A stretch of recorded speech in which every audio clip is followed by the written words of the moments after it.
us the word of God. आज प्रभु का वचन जो मैं पहले से ही जो शीर्षक है उसका मजमून जो है मैं कई जगह पर इसका ऐलान घोषणा कर चुका हूँ. The title, the theme of today's message, I've already shared it through various platforms already. कि क्या प्रभु यीशु मसीह की आराधना पाक कलाम में करी गई थी या नहीं करी थी? Was the Lord Jesus worshipped in the Bible or not? और क्या प्रभु यीशु मसीह वाकई ही आराधना के लायक हैं या वाकई ही उसकी आराधना स्तुति होती थी जिस तरह हम करते आ रहे हैं? Is Jesus truly worthy of worship? And when he was here on the earth, did people really worship him like we worship him today? या फिर हम सोच रहे हैं कि उनकी आराधना कर रहे हैं? Or is it just us imagining that we should worship Jesus? ये मैं बात क्यों कह रहा हूँ? Why am I saying this? कभी कभार काफी जो डिबेट करने वाले कई बार कुछ ऐसे लोग हैं जिनको विवाद करना अच्छा लगता है. You know, there are certain people who love to debate.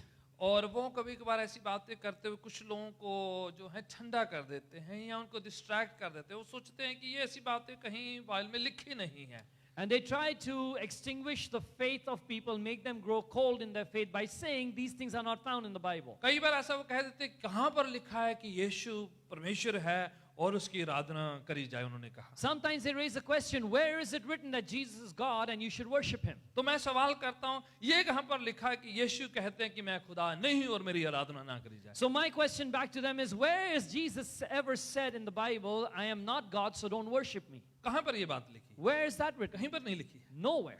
आप बाइबल पढ़ते हैं तो ये बात बड़ी अच्छी तरीके से खुलासे के साथ विवरण के साथ बताई गई है कि पाक कलाम में बताया गया कि खुदावन कहते हैं कि सिर्फ परमेश्वर की आराधना करी जाए, किसी और की ना करी जाए. If you read the Bible, you'll know that it is openly declared in the Bible in a very clear manner. God has said and communicated that you should worship only God. कोई भी कलीसियाई शख्स या कोई भी यहूदी कभी भी इंसान की पूजा नहीं करते थे. वो Anyone who belongs to the church of the Lord Jesus Christ or any Jewish person ever does not worship a human being. खुदावन के 10 हुक्मों के मुताबिक कहा गया था कि इंसान को परमेश्वर को छोड़ किसी की आराधना, प्रस्तुति, पूजा या कुछ भी ऐसा नहीं करना है, सिर्फ खुदावन परमेश्वर को ही करना है. In the 10 Commandments it was clearly given that man shall not worship any other entity except God alone. यहाँ तक कि फरिश्तों की भी पूजा करने के लिए मना किया गया है. गुनाह है परमेश्वर को छोड़कर इवन फरिश्तों की भी पूजा नहीं करना है. To the extent even angels cannot be worshipped, the Bible, the Word of God forbids us from worshiping angels. Only God should be worshipped. कईयों ने गलती में या बहकावे में आके करने की कोशिश करी तो उन्होंने जितने फरिश्ते थे उन्होंने मना किया हमें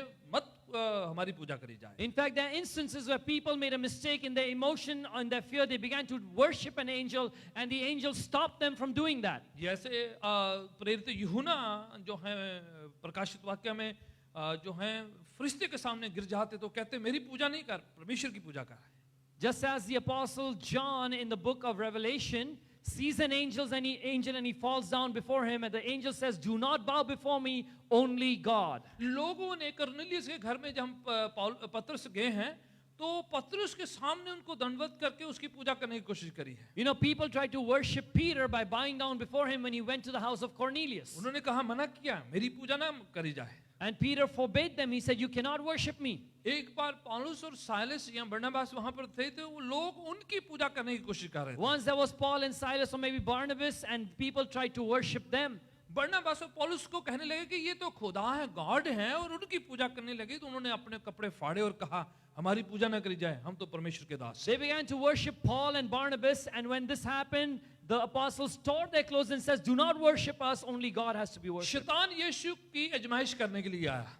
The devil came to tempt Jesus. कहने लगे मेरे सामने दंडवत कर, दुनिया की सारी चीजें मैं आपको दे दूं. The devil said to Jesus, bow down and worship me and I'll give you all the kingdoms of the earth. यीशु शैतान को झिड़कते फटकार के कहते हैं दूर हो जा मेरी निगाहों से, सिर्फ परमेश्वर की पूजा करी जाए, किसी और की. Jesus rebukes Satan and says, get away from me, Satan, for it is written, you shall worship only God. तो ये बात पूरी तरीके से स्थापित है, सिर्फ परमेश्वर की आराधना स्तुति पाक कलाम में करने जाने की हदायत दी गई. So it is very clear throughout scripture in the Bible it says only God can be worshipped. The commandment is to worship God alone. अगर परमेश्वर की ही आराधना सिर्फ करी जानी चाहिए, If you should worship only God, तो यीशु की जब आराधना होती है पाक so कलाम when में, in the Bible Jesus is worshipped, तो क्या मायना हो रहा है? what is the meaning? कि यीशु खुदावंद परमेश्वर के तुल्य हैं, वो परमेश्वर, इसीलिए उनकी पूजा होती It है। means that Jesus is equal to God. That's why he's worthy of worship. वो परमेश्वर जो शारीरिक जामा पहनकर शारीरिक रूप धारण करके इस दुनिया में आए, इसलिए वो पूरा आदर सत्कार और भक्ति रिसीव कर सकते थे। And because he is God who took on human form and came to the earth, he is God and therefore he deserves and can receive worship. लोगों की मना करी गई है, यीशु की जब भी पूजा प्रार्थना अरदास विनती उनके सामने हुई है,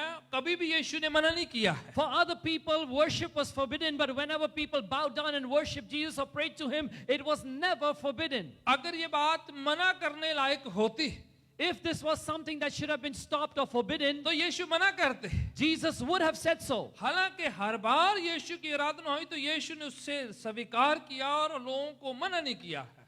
In fact, every time Jesus worshipped, Jesus received the worship. He did not stop people. मैं चाहता हूं कि आप उन हवालों को पढ़े ताकि आपको पता चले मैं कहां से बता रहा हूं, पाक कलाम क्या कहता है।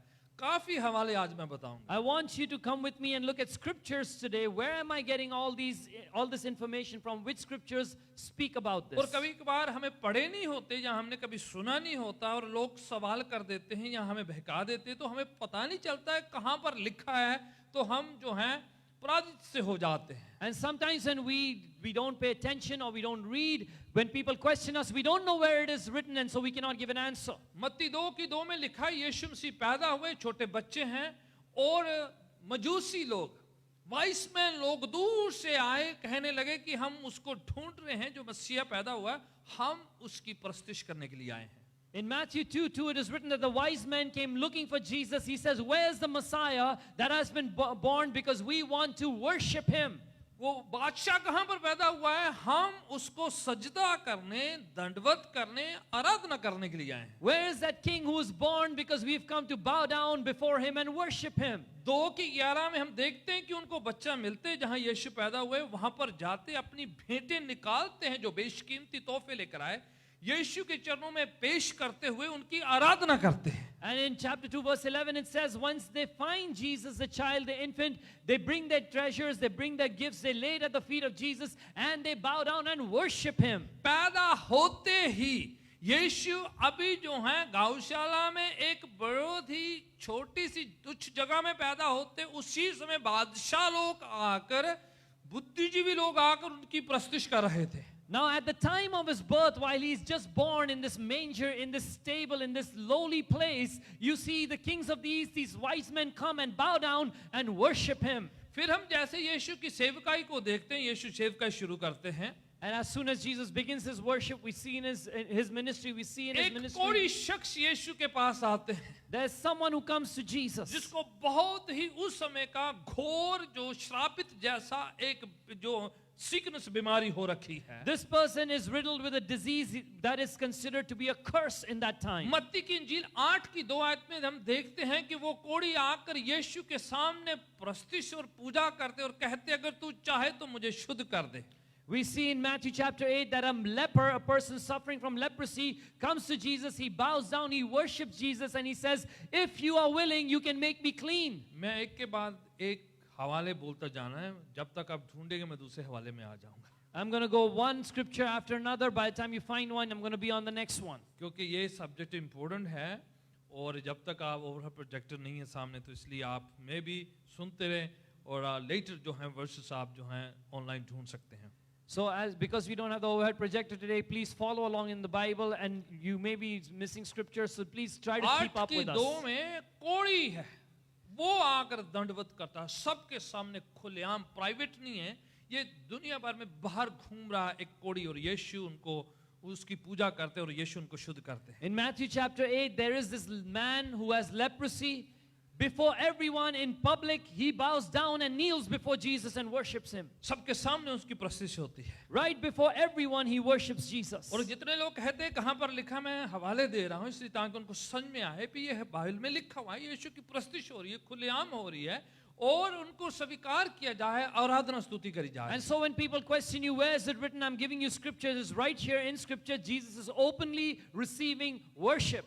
और अब आगे बढ़ते हैं। जेरियस नाम का एक शख्स है जो यहूदी आराधनालयों में से सरदारों में से एक बड़ा मुखिया है। ये And so let's go further in the gospel. We see there's a man who's an authority amongst the Jewish people. His name is Jairus. ये वो शख्स हैं जो खुद प्रवक्ता हैं और रूलर में से वो जो हैं राजनीतिक और धार्मिक पोजीशन रखता है यहूदी आराधनाखालय में. This man is a man of prominence. He is both a religious and a political leader in the society. अब कहा जाए कि कोड़ी को पता नहीं था, शायद उसने गलती से आराधना कर दी होगी. You could say, okay, it was a leper. What does he know? He just made a mistake पर and ये mistakenly worshipped शख्स Jesus. जो है यहूदी ग्रंथों का सिखाने वाला और प्रवक्ता, यहूदी आराधना घर में प्रवचन देता है ये शख्स. But this man is a man who in fact preaches. He speaks from Jewish scriptures and he is a religious authority. और उनमें से एक ओहदे रखने वाला मोहतबर इंसान है ये. He is a man of status and stature in society. उसकी बेटी जो है 12 वर्ष की, वो बीमार पड़ गई और मरने पर है, और यीशु के पास आकर पहला काम पब्लिकली लोगों के सामने खुलेआम आकर यीशु की आराधना करने लग जाते हैं. His daughter is sick. She's at the point of death, and right the first thing he does is he comes publicly and begins to worship Jesus. मत्ती की इंजील 9 अध्याय 18 है. आपने हवाले सिर्फ लिखने में है, ठीक है.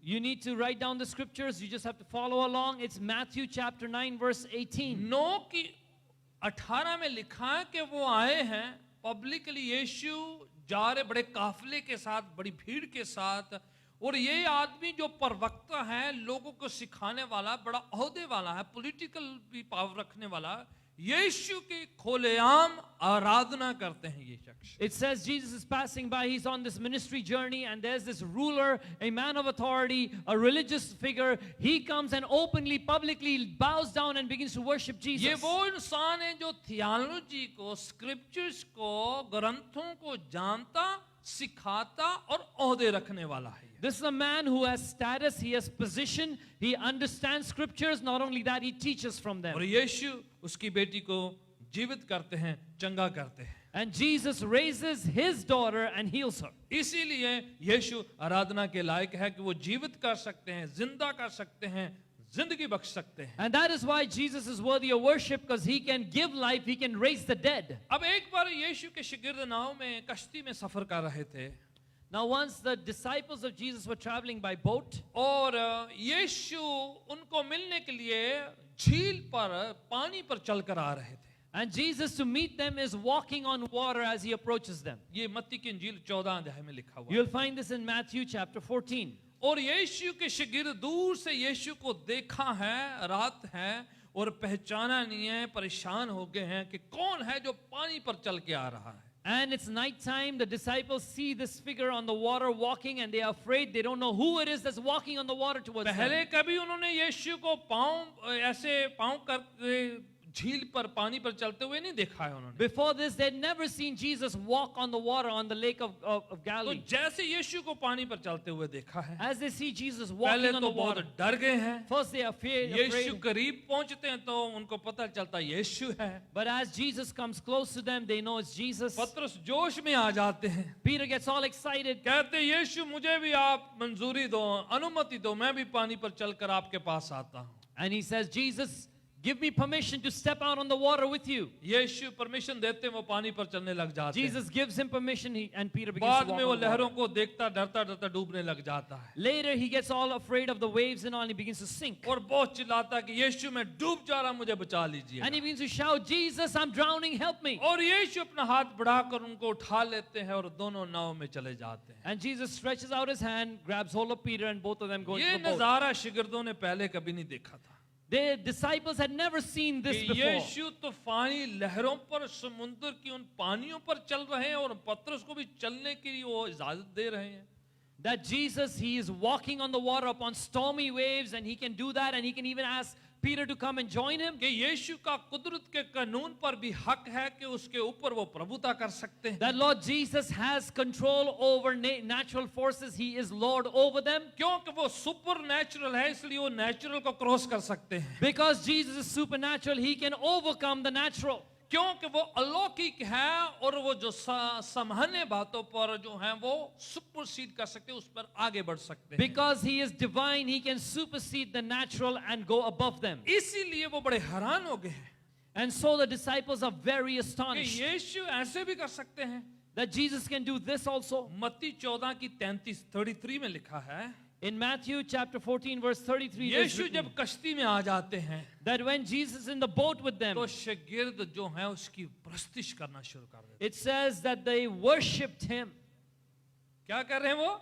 What is it written there? झुककर यीशु की आराधना करनी शुरू हो जाती है। It says the disciples bow down and they begin to worship Jesus. ये प्रेयर मीटिंग नहीं हो रही थी, This is not a prayer meeting. ये प्रणाम सलाम की बात नहीं हो रही थी। This is not about bowing down and giving respect to each ये other. कुछ ऐसे उनको जो है उनकी तारीफ बढ़ाई ऐसे नहीं करी जा रही This थी। is not just praising the teacher or lifting them up. ये कुछ एक्साइटमेंट में उनको ऐसे बढ़ावा नहीं दिया जा रहा This था। is not just encouraging and hailing in the excitement. इन्होंने कुछ खास देखा था, They suddenly saw something amazing. हैरानीजनक बातों को सामने होते हुए देखा है They उन्होंने। saw astonishing, surprising उन्होंने कुछ things. दिव्य अलौकिक इलाही बातों को देखा They है saw something divine, something जो supernatural. पहले कभी नहीं देखा है। What they had never seen before. इसलिए वहां पर प्रेयर मीटिंग नहीं हो रही थी, So you know that's not an ordinary prayer meeting. वो चाय नाश्ता नहीं चल रहा था, They were not having fellowship meals उनको कुछ together. सूझा नहीं है। They could not imagine ये anything else. देखने के बाद कश्ती में यीशु की आराधना स्तुति करने लगे। After they witnessed this, they began to bow down and worship Jesus in the boat. कभी यीशु मना नहीं किया है, Jesus did not stop them. यीशु खुद आराधना स्तुति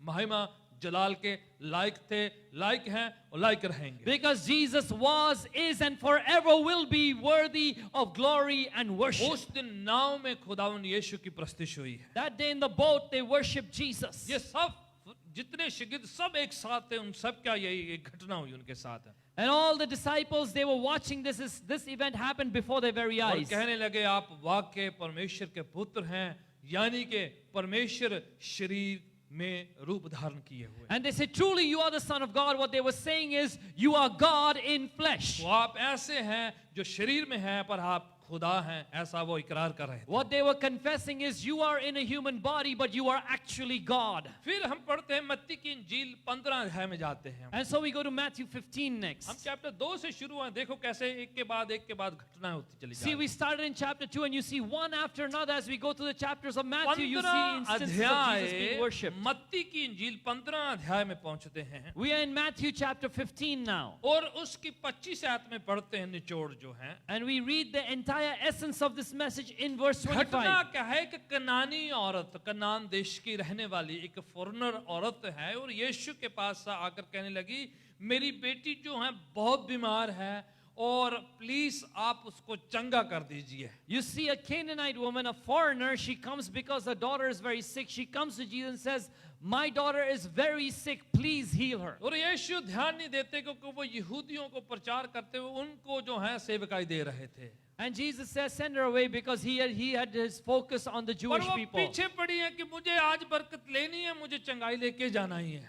But the woman is determined. She wants to get after Jesus and get the healing. और Bible कहती है कि वो आई और यीशु की आराधना करने लग जाती। And the Bible says she came and she knelt and worshipped अब Jesus. सुन रहे क्या हो रहा है? Now see what's happening. यीशु की आराधना करने से उसकी बेटी की चंगाई जो है शुरू हो जाती है। Because she worshipped Jesus, the daughter's healing begins. पहले साधारण तौर से आम तरीका से उसने चंगाई मांगी थी। Earlier she requested healing in an ordinary manner. ओ यीशु चंगा कर दो मेरी बेटी को। Lord Jesus, heal my O daughter. कैसे तैसे आप प्लीज हाथ धर कर ठीक कर दीजिए। Somehow or the other, raise your hand, पर ये heal my daughter. ऐसे बात नहीं बनी है।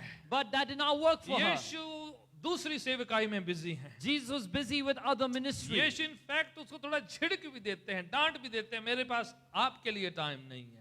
And Jesus says, you know, in a rebuking way, I don't have time for you. Maybe यीशु उनकी क्यूरियोसिटी को, उनकी तलब को, उनकी इच्छा को बढ़ा रहे हैं। Maybe Jesus was just provoking her into more devotion. उनकी जिज्ञासा को और बढ़ा रहे थे कि क्या वापस चली जाती है कि और भी वाकई चंगा होने की इच्छा रखती है। Maybe he was testing her. Will she just going to walk away, or is she really desiring this healing? वजह कुछ भी क्यों ना हो, Whatever be the reason. फिर उसने क्या किया? What does she do next? खुलेआम यीशु की आराधना करनी शुरू कर दी। Openly, publicly, she begins to worship आप Jesus. ऐसे नहीं मान रहे तो हम आराधना से मनवा लेते If you're हैं। not going to listen, Lord Jesus, we're going to worship and get you to be on खुदावन our side. आराधना से जल्दी मान जाता है। When you worship God, He listens to Bible you. कहती है जब आराधना होती है तो खुदावन तख्तनशी हो जाता है। The Bible says where there is worship, God builds his throne. और जब उसका तख्त लगता है तो बरकतें जो हैं वो देनी शुरू हो जाती है। As his throne is established, he begins to proceed blessings. वही काम हुआ है। That's what happens. उसने आराधना करी है खुलेआम, इस आयत में 25 में लिखा हुआ In है। verse 25, you see the woman kneeling down और and यीशु ने worshiping. उसकी बेटी को चंगा कर दिया और कह दिया तेरी निष्ठा ने, तेरी विश्वास की वजह से तेरी बेटी को चंगा किया। And Jesus heals her daughter and says, it is by your faith that your daughter has been healed. Praise be the name of the Lord। Hallelujah. आपकी और मेरी आराधना खुदावन से चंगाई को छीन भी सकती है, ले भी सकती है, जिद करके भी हम ले सकते हैं। Your worship and my worship can appropriate healing from Jesus even forcefully. चाहे कि आपका वक्त भी ना हो, जब आप खुदावन की आराधना करते हैं, यीशु की आराधना करते हैं, तो आप अपनी आशीष को छीन लेते हैं, ले लेते हैं, पा लेते हैं। Even if it's not your turn, it's by your worship, by your faith that you begin to take hold of your healing, of your blessing and take it from और God. ये औरत का उस समय खुदावन वक्त भी नहीं दे रहे थे, पर उसने जबरदस्ती आराधना करके अपनी बरकत The को Lord ले was not ली। even giving her time, but she was forceful, she was determined, and she got her उस blessing. कन्वर्सेशन के एंड में यीशु ने ये भी कह दिया, ये तेरी निष्ठा, तेरे ईमान की वजह से तेरी बेटी चंगी हुई है। At the end of that conversation, you hear Jesus saying that it is by your faith, your great faith,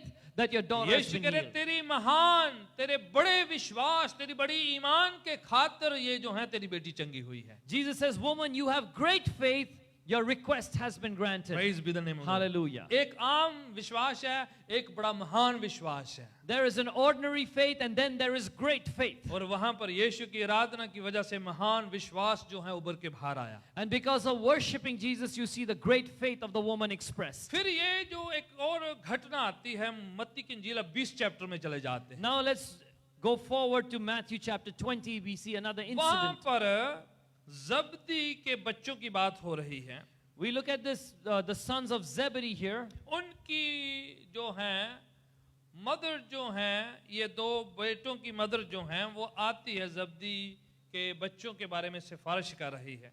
You see the mother of these two sons of Zebedee come to Jesus trying to give a reference, a recommendation for her Yeshu sons. के दो शिगिर्दों की माँ यीशु के पास private में आकर कुछ गुजारिश कर रही है। You see the mother of two of the disciples of Jesus come to him privately and make a request, a recommendation. कहती हैं कि मेरे बेटों को जब तुम अपनी बादशाहत में हो, एक को दाएं और बाएं बिठा लेना है। She says, when you come into your kingdom, make sure that on your right hand is one of my sons, on the left hand is the other. तो 20 की 20 में लिखा हुआ है, In verse 20 of chapter जब 20, वो आई है आकर यीशु की आराधना कर रही है। it says in verse 20 that she comes and she kneels down before him and worships him. कहाँ से उसने सीखा है? Where did she learn this? शिगिर्द प्रस्तिश करते थे उसकी। It's because the disciples used to Yeshu worship. के शिगिर्द जब भी बातें करते थे, यीशु की आराधना किया करते थे। When the disciples of Jesus would talk about him or talk to him, they would worship him. तो उसने अपनी विनती पेश करने से पहले यीशु की आराधना करी है। So before she presented her request, she knelt and worshipped. देखिए कभी कभार हम अपनी विनती पहले पेश करते हैं, आराधना बाद में करते हैं। You know, sometimes we bring our requests first and our worship second. हम कहते हैं प्रभु पहले मेरा काम हो जाए, फिर मैं आराधना किया करूंगा। We say, Lord, do our work and then we will worship पर you. जितने हमने हवाले देखे उसमें पहले उन्होंने आराधना अपनी पेश करी है, बाद में बरकत पाई है। But whichever scriptures we've looked at today, people have first worshipped and then brought their request. ये यीशु के शिगिर्दों में से दो शिगिर्दों की माँ गुजारिश लेकर आती हुई आराधना यीशु की Amongst करती। the disciples of Jesus, two of them have a mom who comes to Jesus with this अब reference. With this देखें कितने recommendation. हवाले हैं कि बच्चा जब था तब उनकी आराधना हुई है, फिर जो है एक कोड़ी करता है, एक आराधना घर का जो है वो करते हैं, कनानी औरत करती। यहाँ पर यीशु के शिगिर्दों की माँ उनके सामने उनकी आराधना करती You है। see, there are so many instances of worship when he's a child. The wise man worships him. The leper worships him when he's in his ministry. The religious authority worships him. The Canaanite woman worships him. And now you see the mother of two of the disciples अब worshipping him. मरकुस की अंजील में जो Bible की दूसरी अंजील है, दूसरा सुसमाचार है, उसकी ओर ध्यान लेके जाता हूँ। चैप्टर 5 में आते हैं जरा। Now we'll go to the second gospel, the gospel of Mark. Let's go to chapter 5.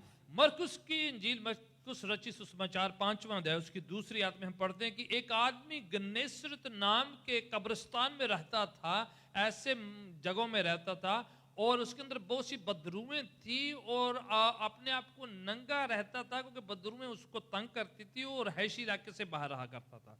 In Mark chapter 5, we read about this man who's severely demon possessed. He cannot even wear his clothes. He stays away from where people reside. He's in a horrible situation. He's afflicted. Bible कहती है कि लोगों ने उनको जंजीरों से, संगलों से और कई रस्सियों से बांधने की कोशिश करी, पर किसी काबू नहीं आता था, क्योंकि उसके अंदर इतनी बदरूएं थी, बड़ा लश्कर उसके अंदर समाया हुआ था. The Bible states that this man had such a legion of demons within him that no one could control him, and the people who tried to tie him down with chains, they used to break the chains because of the evil spirits within him. Family ने, घर वालों ने, लोगों ने उसे छोड़ दिया था, इसलिए वो तना जाके कब्रिस्तानों में रहा करता था. वो Because the family, society had abandoned him, he used to be isolated and spend his time in the graveyard. Bible कहती है वो दिन रात चिल्लाया करता था. The Bible says night and day he would cry out. आप ध्यान दीजिए जरा. Now pay attention. कोई लोग उसकी आवाज नहीं सुनते थे, पर खुदावंद यीशु ने उसकी आवाज को सुना. People would not hear his voice or pay attention to him, but the Lord Jesus heard his चाहे voice. के बदरूओं ने उससे जकड़ा हुआ था, पर फिर भी उस जकड़न के बीच में वो चिल्लाता था कि मेरी मदद करो खुदावंद, मेरी मदद करो. Even though he was possessed with evil spirits, in the middle of that situation, he used to cry out and say, God help me, God help me. और यीशु अपने शिगिर्दों को लेकर उस जगह पर उस आदमी की चंगाई के लिए जाते हैं. And Jesus goes to that region just for the deliverance of this man with all his disciples. क्योंकि यीशु को पता है कि इस शख्स को चंगाई की जरूरत है, को चिल्ला चिल्ला कर पुकार पुकार कर दुहाई देता कि मुझे चंगा होना है. Jesus knew this man needed deliverance and healing because he used to cry out, he used to cry night and day and ask for his Bible deliverance. कहती जैसे यीशु नाव में से बाहर निकले हैं, 5वां चैप्टर उसकी दूसरी आयत मरकुस की इंजील में, तो ये इंसान दौड़ कर गया यीशु की आराधना करने लग जाता है. And it says in chapter 5 verse 2 that as soon as Jesus got out of the boat, this man with the evil spirit came running from the tombs and met him and worshipped him. आते यीशु की आराधना में लग जाता है. As soon as he comes, he begins to worship Jesus. अब छठी आयत भी पढ़ें इसका जरा, इसमें 2:6 में. Let's go to Matthew chapter 5 verse 6. और यीशु को देखते हैं और उसके चरणों में घिरकर प्रस्तुति आराधना शुरू हो जाती है. That he sees Jesus from a distance, he runs towards Jesus, he falls down on his knees and worships Jesus. इससे ज्यादा और डिटेल में, खुलासा में कितने हवाले हम पढ़ सकते हैं. How many more scriptures must we read in detail and openly to make this point? ये आदमी भूत से, दुष्ट आत्मों से ग्रस्त है, पर छुटकारा पाने के लिए उसे इतना है कि खुदावंद यीशु की आराधना करूंगा तो छुटकारा मिल जाएगा. This man is full of demon spirits, he is possessed, he's in a horrible situation, still he knows that if he comes out and worships Jesus, he'll be delivered. कईयों को मैंने देखा है, I've seen this in many people. छुटकारा पाना चाहते हैं, They want deliverance, पर आराधना करने के लिए अपने फैमिली को कहते हैं. but they tell their family to do the worship. ये बदरूओं से भरा हुआ है, This man is full of evil spirits. लश्कर है उसके अंदर, He has a legion of demons. Means हजारों, 6,000 के करीब बदरूएं हैं इसके अंदर. It means he has thousands, maybe 6,000 demons. फिर भी यीशु के सामने दंडवत कर रहा है, प्रस्तुति कर रहा है. Even then he's kneeling down before Jesus and worshiping. क्या है? छुटकारा पाना है मुझे. Why? Because he needs deliverance. कई लोगों ने छुटकारा पाना है, पर कहते हैं वाइफ को तू करा कर. You know, many people want deliverance, but they tell their spouse, their wife, you go and worship. अपने किसी फैमिली को तू किया कर. They tell the family member, you do it. छुटकारा आपने पाना है, प्रस्तुति किसी और से करवानी है. You need the deliverance, but the worship is being done by someone else. इसीलिए कई बार उनकी जो चंगाई है वो डिले हो जाती है, उसमें देरी हो जाती है. And that is why that the healing, the deliverance gets delayed sometimes. Bible याकूब के खत में लिखा, अगर आपके बीच में से कोई बीमार है तो जो है खुदावन से करे, दुआ करे. It says in the book of James, if any man is sick, let him pray.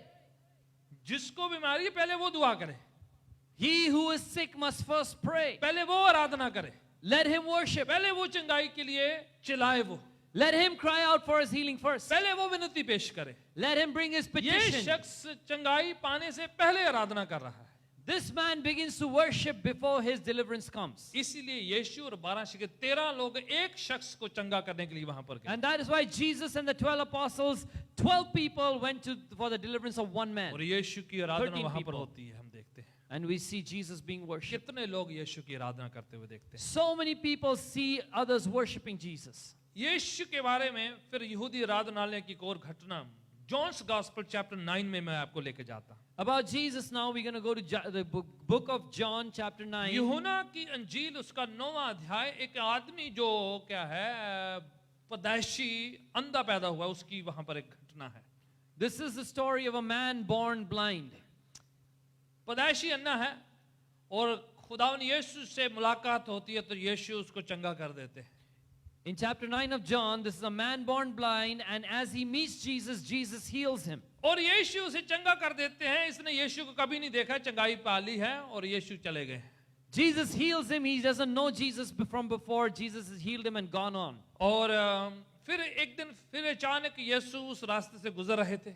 And then Jesus is passing by that way once again. इनको पता नहीं है यीशु ने चंगा किया, क्योंकि उसने सिर्फ आवाज सुनी, आंखों से नहीं देखा है। He does not know Jesus has healed him because all he's done is heard the voice, never seen Jesus. यीशु ने उसे देखा, यीशु ने चंगा किया, यीशु को पता है। Jesus has seen him. Jesus recognizes him because he has healed him. यीशु से मुलाकात होती है।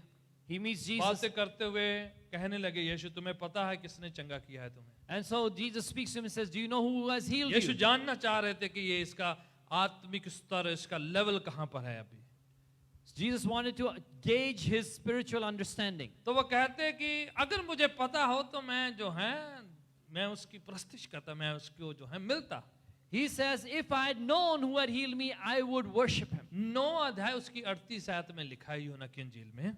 In the book of John, chapter 9, verse 38 is written, और वो कहता है, जब वो कहता है अगर मुझे पता है कौन है तो मैं उसे मिलता, तो खुदावंद यीशु कहता है वो तेरे सामने खड़ा है, तो इंसान वहीं पर सबके सामने खुलेआम चौराहों के बीच में यीशु की आराधना स्तुति करने लग जाता है। this man says, Jesus, tell me who has healed me so I can worship him. Jesus says, in fact, I am the one standing before you. And it says in verse 38 that, Lord, I believe, and he worshipped Jesus. फिर से चौराहे के बीच सबके सामने, ये private प्रस्तिशनी सबके सामने हो रही है। Once again, this is not some private worship. This is out there in the open, in the marketplace of the city. और यीशु ये नहीं कह रहे नहीं मेरी आराधना मत करो। And you don't see Jesus saying, don't In worship fact, me. यीशु खुद क्लैरिफाई कर रहे हैं, In fact, Jesus himself is saying, जिसने तुम्हें चंगा किया वो तेरे सामने खड़ा है। he who has healed you stands before you, he says. और वो बात को जानता है और उसी समय खुलेआम सबके सामने यीशु की आराधना स्तुति प्रस्तिश करते हैं। So the blind man who can now see understands, and in front of everybody openly, publicly worships Jesus.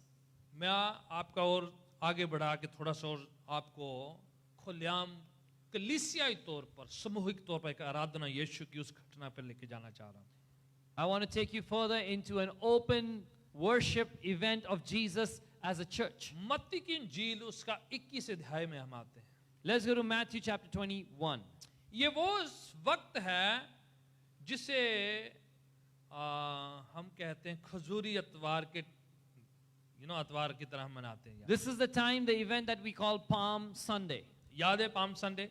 Do you all remember Palm Sunday? डालियां, ब्रांचेस होती है, Do you remember the branches that people waved? ये फसह के पर्व के पहले का त्योहार है, उसका हिस्सा है, और ये यीशु वहां पर खुदा उनके घर पे जाते हैं। This is a celebration right before the feast of the Passover, and Jesus is approaching that. यीशु यरूशलेम में गधी के बच्चे पर सवार होकर जैसे भविष्यवाणियां थी उसको पूरा करते हुए अपने शागिर्दों के साथ जाते हैं खुदा उनके घर पे।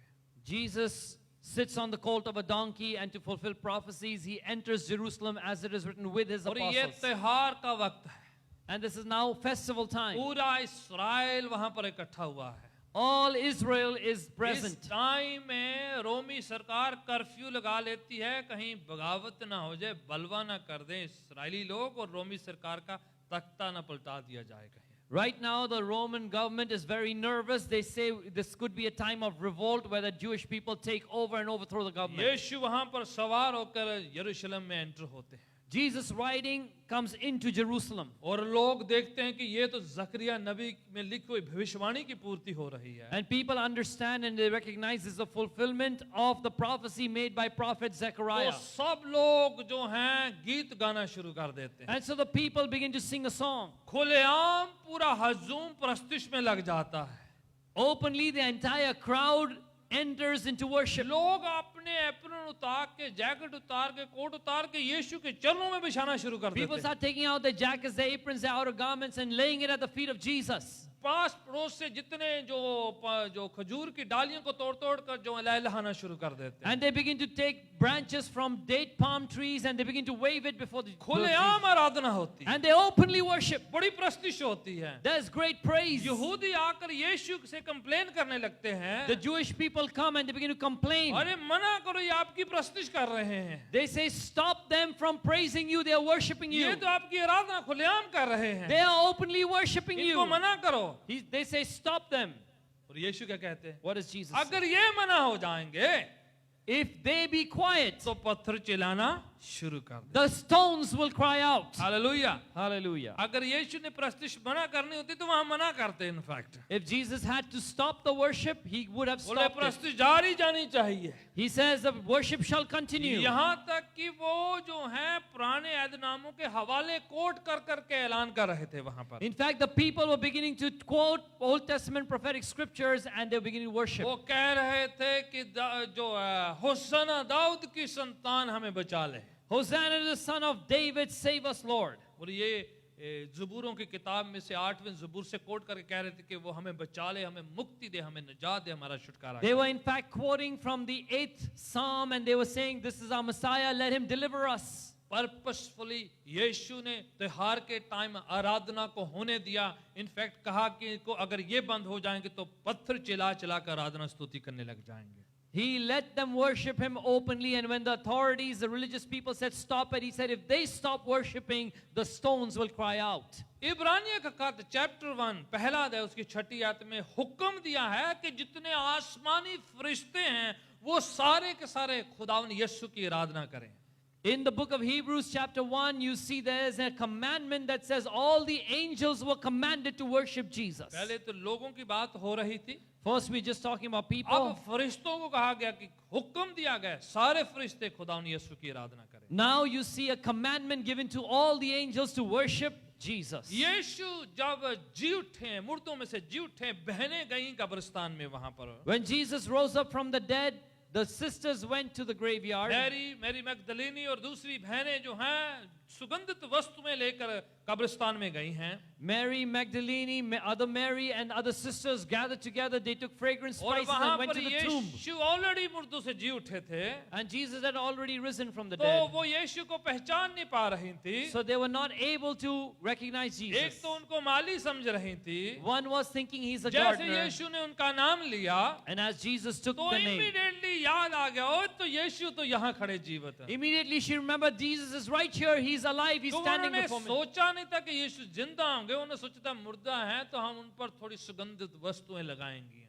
They did not imagine Jesus would be alive. They thought he's dead. His body is dead. They're going to apply fragrant spices. जैसे यीशु को पहचाना है तो मत्ती की इंजील 28 की 9 आयत में लिखा है कि उन्होंने यीशु की आराधना करी है वहां। As soon as they recognizes Jesus in Matthew chapter 28 verse 9, it says they worshipped Jesus. 28 की 9 में लिखा है चरणों में गिरकर यीशु की आराधना करी। In Matthew chapter 28 verse 9, it says they fell down at his feet. They knelt down and they worshipped him. मुझे याद आता है एक किसी के घर पे जब एक आराधना मीटिंग हो रही थी, वहां पर एक बहन अपने बालों से यीशु के चरणों को साफ करती, अत्र भिगो डाल डालकर प्रस्तिश का एक्सप्रेशन वहां पर नजर भी I आता। remember once it was a prayer meeting in a town in Jerusalem in Israel, and Jesus was there, and a woman came and she poured perfume at his feet and she wiped his feet with her hair. It was an act of worship. अब एक बार यीशु जी उठे तो अपने शिगिर्दों को नजर आए।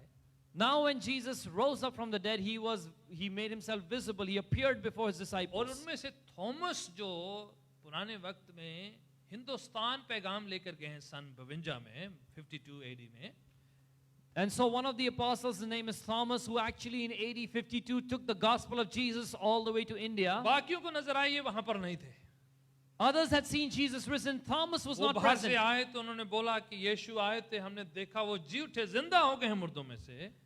When he came back, people said, we saw Jesus, he's alive, he appeared to us. कहते मैं नहीं मानता जब तक मैंने अपने हाथों से छूऊंगा नहीं, उसके कीलों के घावों को नहीं छूता, जख्मों को छूता नहीं, मानता नहीं मैं। So Thomas says, unless I put my fingers in his scarred hands and his nail marks, I will not believe.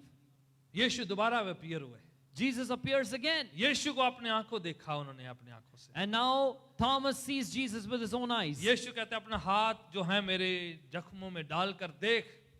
Jesus says, come, touch my wounds, see it is I. तो यीशु के सामने वो झुक जाते हैं। And so Thomas bows down. John's gospel 20 अध्याय उसकी 28 आयत में लिखा है। In the Gospel of John chapter 20 verse 28. और गिरकर क्या कहते हैं And what does he say as कि he falls down? यीशु आप मेरे खुदावंद प्रभु हैं और मेरे परमेश्वर हैं। He says, Jesus, you are my Lord and my God. गिरकर लिखा है उसने आराधना करी और यीशु को ऐलान किया कि मेरे प्रभु मेरे मालिक हैं और मेरा परमेश्वर है। It says he bows down, he falls down before Jesus and he says, you are my Lord and my God, and he worships. और मैं सोचता हूँ कि उस सवाल का जवाब मैंने दे दिया, कहाँ पर यीशु को परमेश्वर कहाँ है और कहाँ पर उसकी आराधना। I believe I've answered the question that was raised. Where does it say in the Bible that Jesus is worthy of worship and he receives worship? अब देखें यीशु जो है अब स्वर्ग जाने वाले हैं। See, now Jesus is going to now return to heaven. मुर्दों में से जी उठे, लोगों को 40 दिन तक मुलाकात करते रहे हैं। He is risen from the dead and for 40 days he's met मत्ती की people. इंजील 28 अध्याय उसकी 17 आयत में हम देखते हैं कि यीशु जैतून के पहाड़ पर आखिरी बार उनसे मिल रहे हैं और यीशु के शिगिर्द इतनी भीड़ थी जिन्होंने देखा जाते समय 28 की 17 मत्ती की इंजील में कि वो उन्होंने यीशु की आराधना करी है और उनके सामने यीशु आसमान पे उठा लिए गए। In Matthew 28, we see in verse 17, Jesus is risen from the dead. He is now on Mount Olivet. He's about to ascend back into heaven, and we see people bowing down and worshiping him. यही बात लूका 24 उसकी 50 से 52 आयत तक लिखा है लूका की इंजील में। इसी घटना कैसे लिखते हुए The लूका कहते हैं same event is in Luke chapter 24, verse 50 onwards. कि यीशु ने अपने हाथ उठाकर अपने शिगिर्दों को आशीष दिया, बरकत दी, आशीष किया और उनके सामने जब वो उनकी आराधना कर रहे थे, उसकी प्रस्तुति कर रहे थे, यीशु उनके सामने से उठा लिए गए। It says that Jesus raised his hand and he blessed his disciples, and while they were bowing down and worshiping him, he was lifted up, he ascended into heaven. पैदा होते से लेकर स्वर्गारोहण तक यीशु की आराधना होती हुई देखते हैं। You see Jesus being worshipped from the time of his birth to the time of his ascension back to heaven. फिलिपियों 2 में लिखा हुआ है कि उसको सबसे उत्तम श्रेष्ठ ऊंचा आला नाम दिया गया कि उस नाम के सामने सारे नाम जो हैं झुक जाएंगे, हर जुबान कबूल करेगी कि वो ही खुदावन है, वो ही प्रभु है। In the book of Philippians chapter 2, it is written that Jesus has been given the name that is above all names, so that everyone in heaven, on earth and beneath will bow down and worship him. प्रकाशित वाक्य में पढ़ते जो Bible की आखिरी किताब है कि आसमान का वहां पर नजारा देखते हुए जॉन कहता है देखा है 24 बुजुर्ग अपना जो मुकुट उसके चरणों में रखकर उसकी आराधना करते हैं। In the book of Revelation, you see the apostle John who gets this vision. He sees heaven and he sees 24 elders bowing down and casting their crowns before Jesus in worship. लिखा है जो जंतु हैं, प्राणी हैं, वहां पर जो फरिश्ते हैं वो 24 घंटे कदूस कदूस कदूस कहते हुए खुदावन की प्रस्तुति करते हैं। And there it's written that the 4 living creatures who are there, which are angels, 24/7 day and night they say holy holy holy and they worship लिखा God. है कि उस बड़े के सामने जो तख्त पर बैठा हुआ है सब उसकी प्रस्तुति करते हैं, सब लोग क्या फरिश्ते क्या बुजुर्ग क्या सब उसकी आराधना करते It हैं। says before the Lamb of God who is seated on the throne, everyone, the angels, the elders, all present worship him. 5 की 13 जो रेवलेशन प्रकाशित वाक्य में लिखा कि सब जो है सारी सृष्टि पूरी कायनात उसकी आराधना स्तुति कर रही है। In Revelation 5:13 it says everyone, not just angels and elders, but all creation, all universe bows down and worships Jesus. यीशु आराधना होती रही उसकी, And Jesus' worship has been Aradhana ongoing. के वो लायक है। He's worthy of आज भी worship. जब हम आराधना करते हैं, Today also as we worship, जितने लोग उस समय जैसी बरकतें पाते हैं आज भी उतनी ही बरकतें मिल सकती हैं। people who receive blessings after they worshipped him, today as you worship you'll उतनी receive the आशीष blessings. आज भी हमें मिल सकती है। You can receive those blessings even इसलिए today. यीशु के नाम से जब प्रार्थना दुआ करते हैं तो आज भी वही मौजे, वही चमत्कार, वही शिफाई काम होते हैं क्योंकि यीशु का नाम आराधना के लायक वही बरकतें आशीषें रिलीज करता है। Even today as you worship Jesus, you will receive the same signs, wonders and miracles because the name of Jesus is worthy of worship. आइए